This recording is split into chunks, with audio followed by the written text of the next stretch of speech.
Monsieur le Président de la Mutuelle nationale des hospitaliers, cher Benoît Fralin, Monsieur le Président de la Fondation MNH, cher Maurice Mouet, Monsieur le Délégué général, cher Philippe de Normandie, Mesdames, Messieurs, en vos grades et qualités.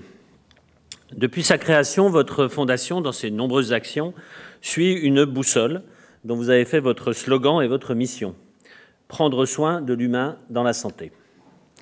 En tant que ministre, et vous l'avez rappelé que médecin, je partage pleinement cette vision et je revendique tout à fait que le soin est un humanisme, pour reprendre l'expression de la philosophe Cynthia Fleury.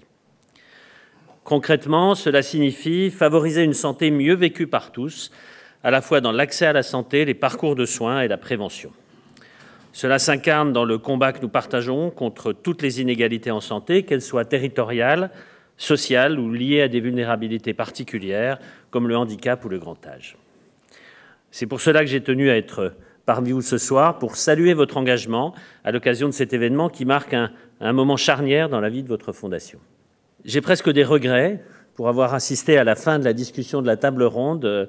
J'aurais préféré venir plus tôt pour entendre un petit peu ces discussions qui, de toute évidence, ont été très riches. Et je veux rassurer Serge Guérin, je suis totalement hostile à la prévention-sanction. La seule prévention qui marche, c'est la prévention positive, c'est la prévention qui donne envie d'y aller. En tout cas, c'est ce que je défendrai comme ministre de la Santé et donc de la prévention positive. On aurait pu rajouter derrière. Alors que débute votre second mandat, l'ambition originelle de la Fondation s'affine. Après 4 ans d'action, avec 2 domaines d'intervention prioritaires qui s'affirment également, la santé des professionnels de santé et la médiation en santé. 2 domaines qui me sont très chers et je souscris tout à fait à cette double approche que vous avez choisie. En effet, ce sont là 2 piliers nécessairement complémentaires et pour reprendre ce que vous disiez, Monsieur le Président, puisque vous avez demandé de le marteler, un soignant qui se sent bien est un soignant qui soigne bien. Pour mener le chantier de la transformation de notre système de santé, et plus particulièrement cette lutte contre les inégalités d'accès à la santé que je mentionnais, il faut avant tout prendre soin de ceux qui nous soignent. Nous le leur devons bien à tous nos soignants, à toutes celles et ceux qui ont tenu pendant les vagues successives de la crise sanitaire et qui continuent encore, et chaque jour, dans des conditions toujours très exigeantes. Aussi, j'accorde une attention toute particulière à la santé de nos professionnels de santé. La ministre déléguée, Agnès Firmin-Le Bodo, à qui j'ai confié plus particulièrement cette question, est tout aussi engagée dans ce combat. Elle a d'ailleurs eu l'occasion de vous présenter un peu plus tôt, je crois, les actions spécifiques que nous avons engagées en la matière, notamment le lancement d'une grande consultation nationale auprès des soignants. Cet enjeu de la santé des soignants, c'est aussi un sujet que j'envisage dans l'action plus globale que nous menons autour de la qualité de vie et de l'exercice professionnel de nos soignants. C'est ainsi une priorité forte de mon action que d'investir durablement et avec méthode dans les métiers de la santé pour maintenir nos forces vives, assurer leur équilibre professionnel et personnel, rénover le cadre de formation et d'exercice, inciter les plus jeunes à les rejoindre. J'ai l'habitude de dire que je ne parle pas de santé au travail en ce qui concerne les soignants, mais parler de santé tout court ou de bien-être tout court, parce qu'ils sont tellement investis dans leur travail au quotidien que quand ils ne sont pas bien dans leur travail, ça retentit sur leur vie professionnelle et inversement. Je crois fermement à la vocation, au fondement humaniste de l'engagement des soignants. Le sens du métier de soignant, c'est tout simplement de soigner. Leur vocation, c'est de prendre soin des autres, notamment, comme le veut le serment d'Hippocrate, de l'affaibli, du vulnérable, de l'indigent, de quiconque le demandera. Notre rôle, mon rôle, est de leur donner tous les moyens de le faire dans les meilleures conditions possibles. Cette éthique humaniste du soignant, elle est au cœur de la refondation de notre système de santé. J'ai eu l'occasion d'insister sur ce point lors du lancement des travaux du Conseil national de la refondation en santé, le 3 octobre dernier au Mans, devant l'Assemblée de l'écosystème réuni, que je réunirai à nouveau d'ici la fin du mois, comme je m'y suis engagé. C'est pour cela que nous avons fait de la réduction des inégalités sociales d'accès à la santé une priorité transversale de toutes nos politiques. Nous ne pouvons pas accepter que certains de nos concitoyens soient en moins bonne santé ou moins bien soignés parce qu'ils sont précaires, isolés, handicapés, parce qu'ils sont plus fragiles ou plus vulnérables, pour quelle raison que ce soit. Je refuse de me résoudre à ce qui constitue ou constituerait une double peine intolérable. La crise de la Covid-19 et ses conséquences ont jeté une nouvelle lumière sur ces inégalités en frappant d'abord et plus fort les plus précaires. Mais elle a aussi été un facteur de prise de conscience et, dans l'élan de mobilisation générale, a été en un sens un vrai laboratoire d'initiative pour imaginer de nouvelles chaînes de solidarité et aller vers celles et ceux qui étaient les plus éloignés du système de soins. Je pense notamment à tous les leviers locaux actionnés pour vacciner l'ensemble des Français, y compris les plus âgés, les plus vulnérables, partout sur le territoire. En capitalisant sur cette dynamique, nous agissons localement, en soutenant et accompagnant toutes les initiatives de proximité, notamment celles issues du CNR Santé.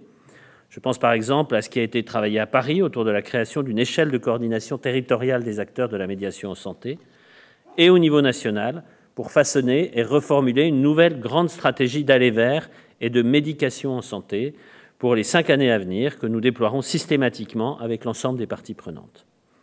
C'est le sens de la mission que nous avons confiée avec mon collègue Jean-Christophe Combe au docteur Philippe de Normandie, que personne ne connaît bien sûr, surtout ici, et à 2 experts, dans l'objectif d'aller toucher ces 20% de nos concitoyens, 3 experts me dit-il, d'aller toucher ces 20% de nos concitoyens qui sont éloignés durablement de notre système de santé.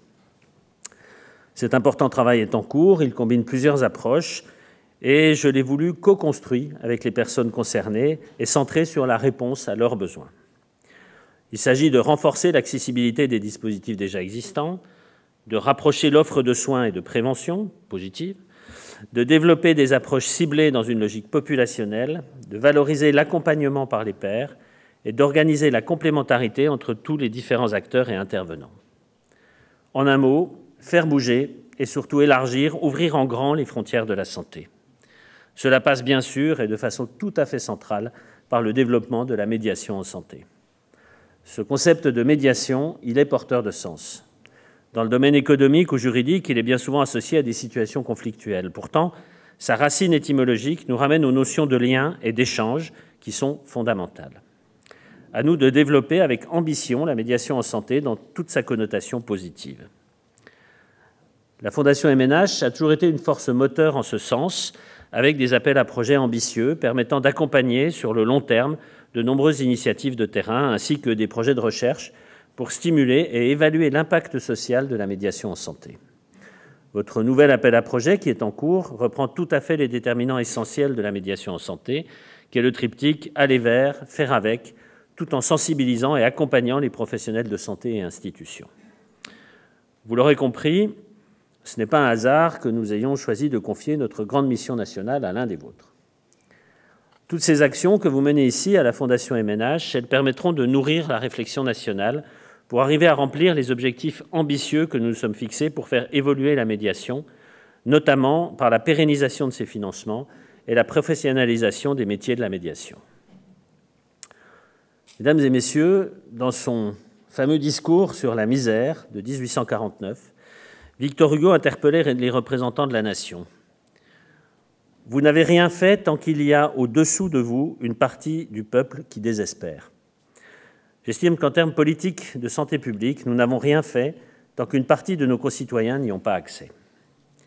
C'est pour cela que nous devons nous mobiliser collectivement dans une dynamique qui emporte les citoyens, les professionnels, les intervenants sociaux et tous les acteurs mobilisés comme la MNH.